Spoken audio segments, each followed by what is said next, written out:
This is All India Radio. In the program Spotlight, now we bring you a discussion on banking sector reforms and the road ahead. The participants are Udyan Ray, economic analyst, and Sonu Sood, AIR correspondent. Banking sector is the backbone of any economy. It regulates seamlessly flow of money for various economic activities, providing adequate incentive to savers and depositors, while oiling the wheels of the economy by lending to those who need funds to consume or to invest in businesses. In fact, banking sector touches every citizen of the country, rich or poor. Udyan, do you feel a dynamic approach to reforms in the banking sector is crucial for the health of our economy? Two major forces are making dynamism absolutely necessary. Number one is the rapid economic developments as in episodes that are happening, whether it's the global financial crisis, the current pandemic sort of situation. They're showing us dramatic changes in economic landscape that are happening, and which is forcing governments and central banking authorities to make changes. They're taking proactive steps and changing regulations and other things. So you need to be very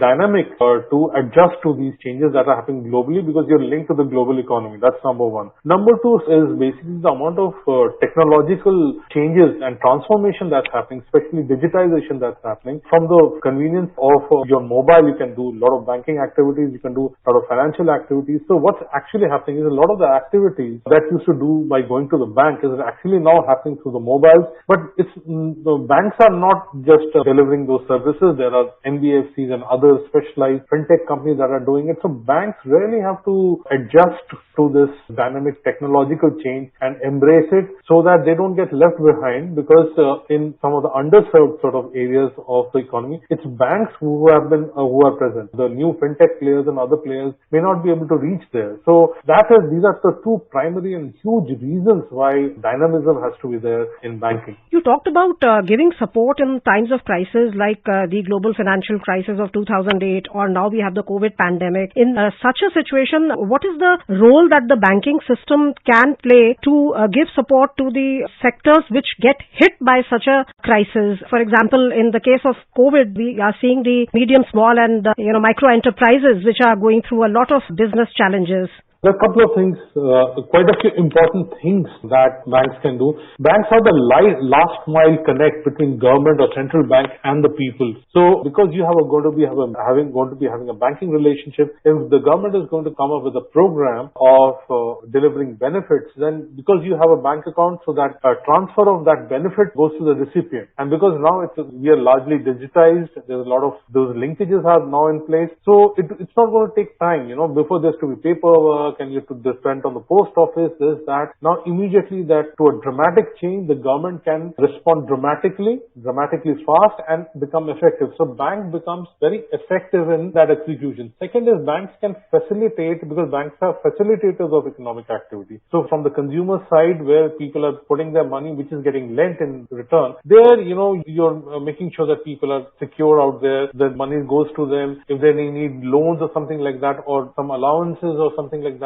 forbearance, etc., they get that. So that's number two. Number three is on the business side. If they need support, they need some extension of credit or a little bit of leeway, headroom to tide over a certain period of time or enhance convenience. So in a difficult situation, banks, as they have always been doing, which is basically facilitating economic activity and giving people play the role of catalyst, they continue to do so during such periods, but it takes a different form. So like, for instance, if we see the COVID pandemic time, emergency credit line guarantee scheme was implemented through the bank system to give relief to MSMEs. The suspension of IBC proceedings was effected so that there are no pressures on companies which are already going through very difficult situation. So you feel that the banking system has dual role to play. It has to support the businesses also. At the same time, it has to be vigilant about the bad loans also. Yes, absolutely. And they do that, and thanks to we've got a very well regulated banking system. You don't find mishaps happening in our banking sector. Yes, there might be a case or two here and there, but they have been managed very well. So there hasn't been, banking is not something that gives panic has been a cause of panic for Indian public at all. They have been a bedrock of security for us. So, you say as good as a bank, as safe as a bank, that works pretty well in India. So in terms of being careful, they are, and you can never be too careful. Bankers are always prudent, and you have to keep working on who you're giving loans to, who is getting access to facilities, whether the transactions are safe or not. The other thing, globally, banking is being made more secure. So India, being part of the global economy, has to adhere to global standards. So that is also the reason why it has to be dynamic, and reforms has to be done on a continuous basis, because you want to be part of the global family. And nobody will be able to do business in India nicely if what is being offered by Indian banks is lagging behind global standards. So that is also very important. When you actually go to multilateral discussions, whether it's WTO, etc., you need to be of a certain standard. Forever, you can't be saying that I'm not going to allow open markets, or will not allow foreign competition, or will not allow this or that forever. You cannot be giving that excuse, because you want to have a very important seat at the global table, so in the Committee of Nations. So therefore, that is also a very compelling reason why there has to be prudence, which you talked about, and dynamism, which you talked about a little earlier. Then talking about opening up the sector, in the budget, there have been several provisions which have come, which we can discuss one by one for the banking sector. If we talk about privatization, they have, of course, identified banking and financial sector as one of the key sectors where there will always be presence of public sector banks. But they have talked about privatization of 2 public sector banks. What is the advantage of privatization of public sector banks at this stage, and why do you think this step is good for the economy? In our country, what has happened is we have never done anything drastically. We have taken a step, learned from it, and moved. We have learned from doing it in one sector and learned. So if you remember, and there was a point of time when none of the public sector banks were listed at all. Okay, so forget about privatization. And there was a committee which recommended so many things in terms of banking reform. I'm talking about early 90s. Now, after listing of some of the public sector companies, we have found that that injected a lot of dynamism. There's a lot of scrutiny in how they're going about business. They became more dynamic, they became more proactive, and that helped. It also injected a lot of professionalism, and there was a lot of energy that came in. Now, this is a similar boost can happen if the privatization can happen, because see, apart from the boost we are talking about, it is also the fact that instead of having 10, 20 small public sector banks, better to have a couple of very large banks. So, if you look at some of our largest banks, they are not figuring out in the top 20, 25, 30 globally. Probably they don't even figure out in the top 50, if I'm not wrong. So, if we are going to become the third largest economy or second largest, whatever is our aspiration, then we also need to have banks of that large scale, because otherwise, how will they support the global ambitions of our entrepreneurs? And day after tomorrow, someday, our guys are going to go out and do business in a very big way in other markets. So some of the things like Atmanirbhar Bharat and some of the other things that are being done, which is where you want to become the production hub or whatever,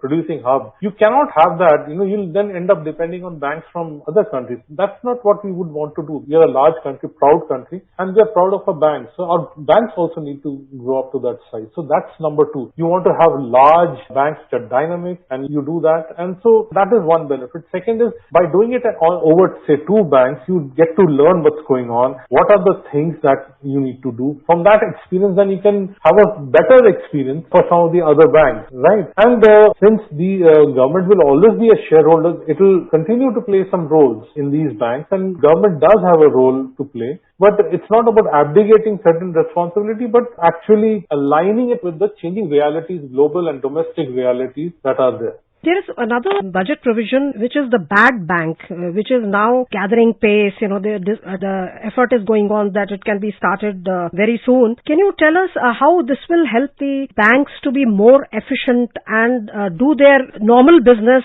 in a more concentrated way? The main issue is that all of the banks are, thanks to the current pandemic situation, and even before that, because there were companies or there was groups or borrowers who borrowed, and somehow for one reason or the other things didn't work out the way they wanted, and they were not being able to repay these loans in a way that the banks required them, or not pay at all, or partly, or whatever. Now they are saddled with that problem, and it's a significant problem. Now, if the banks are to play the role of facilitators, which is providing financing for the growth providing services, bandwidth, etc. Now, they won't be able to do it if they continue to get distracted by this issue. So the point is, how do the bad bank actually transfers the burden from these banks, the banks that are affected, which are quite a few banks, and it takes these assets to another bank. And of course, it's done with the shareholding of some of the banks, and the other players like asset reconstruction sort of companies, they come into play. So people who are specialized, they manage it, and the banks who are affected, they get relieved of that burden, and so that they can focus on extending loans, which is what you require, because every time a company basically can raise equity capital and debt capital.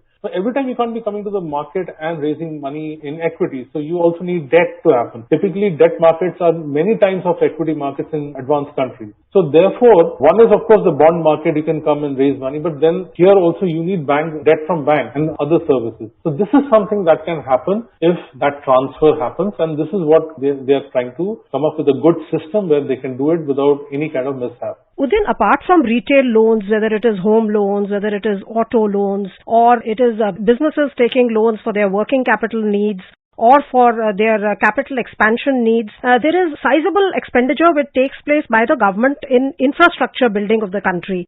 So for that, Development Financial Institution has been talked about in the budget, setting up of DFI very soon. How is that very important step for, as you can say, as a supplement to the banking sector and to free the banking sector from such liabilities which have very long gestation periods? If you look at banks actually raise money from the public or depositors, shall we say, and they are typically of 5-6 years, but infrastructure projects, they are of a longer tenure. So there's an asset liability mismatch. So when the project is going to start paying you is not, it's typically after the loan period is getting over. And if you have a downturn in between or some other execution issue, then that is where your assets become stressed, which is actually the issue. So banks logically shouldn't be getting into infrastructure at all. And in the past, if you recollect, we had specialized development finance institutions. So therefore, there are two things that are required. Development infra sort of financing or development finance institutions, you need and large ones at that. And then you also need market structure. So in the debt market, typically, you need those, you have to develop it so that you have these debt sort of funding tools, the special purpose vehicles and all kinds of structures. And you have players who are interested in funding it. And there are enough incentives for these players to come in. So that banks don't get into that longer tenured sort of assets where there is a risk for them. And for,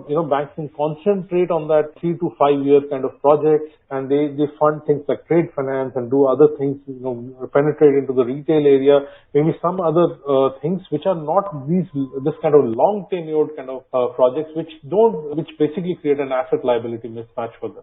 Udin, another very important goal of the government is financial inclusion. In fact, Jan Dhan Yojana has practically brought the entire country into the banking fold. The various government schemes for the economically weaker sections or direct benefit transfers, they are enabled through financial inclusion. And now private banks have been allowed to handle government business. That is the latest decision which has been taken. So how important you feel is this collaboration between private and public sector banks with the same aims, and one of them being financial inclusion? Well, it's really important. So it's worth pointing out when we talk about this public-private kind of a thing, I mean, logically there should not be such a distinction at all. You need to provide a service and you have to go there. But unfortunately or fortunately, public sector banks also have to be a part of government's implementation efforts. There is this priority sector lending that happens. So private banks don't do that. So, stock markets are typically very unfair in evaluating them. They've done a terrific job. Public sector banks have done a terrific job in,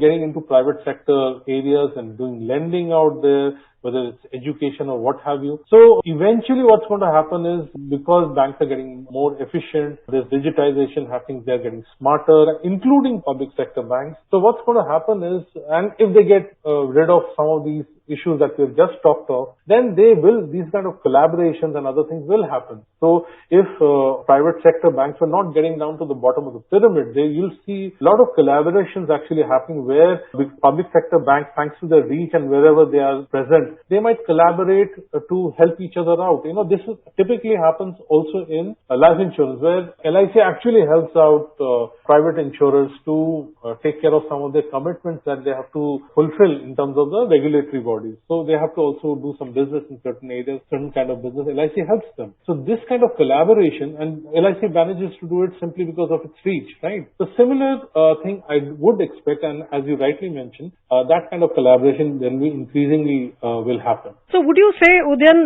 that in view of the technological advances, digitization, mobile banking, ease of doing banking is going to be the foundation of ease of doing business?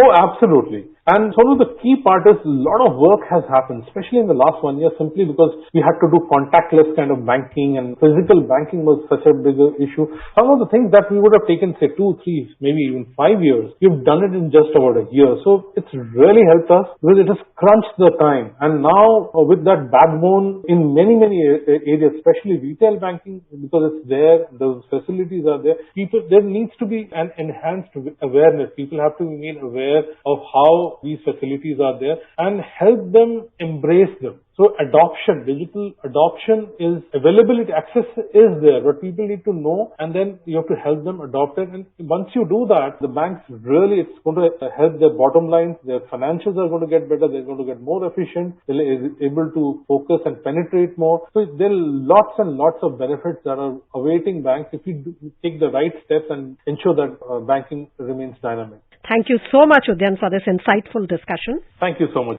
You were listening to a discussion on banking sector reforms and the road ahead. The participants were Udayan Ray, economic analyst, and Sonu Sood, AIR correspondent. This program was produced and presented by the News Services Division of All India Radio. You can listen to it on our mobile app, News on AIR. This program is also available on our website, newsonair.com. You may email your opinion about this program at airnsdtalks@gmail.com.